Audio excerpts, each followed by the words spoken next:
বিশ্বজুড়ে আলোচনায় এসেছেন উত্তর কোরিয়ার সর্বোচ্চ নেতা কিম জং উনের মেয়ে কিম জু আয়। প্রথমবারের মতো বাবার সঙ্গে সরকারি সফরে চীনে গেছেন তিনি। এরপরই জল্পনা শুরু হয়েছে তিনি কি কিম জং উনের উত্তরসূরি।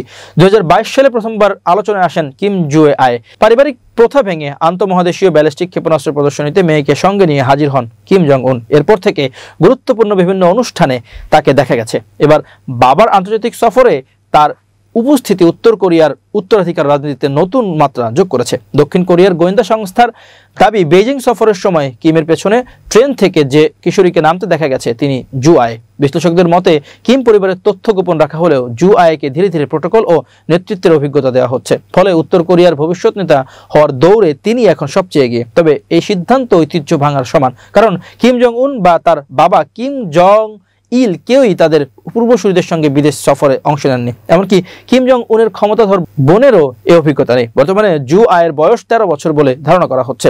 রাশিয়ার দূতাবাসের অনুষ্ঠান সহ নানা গুরুত্বপূর্ণ আয়োজনে তার উপস্থিতি ক্রমেই বাড়ছে। যদিও উত্তর কোরিয়ার পুরুষ প্রধান শাসন কাঠামোয় শেষ পর্যন্ত কোনো নারীকে সর্বোচ্চ পদে দেখা যাবে কিনা তা নিয়ে সংশয় থেকেই যাচ্ছে।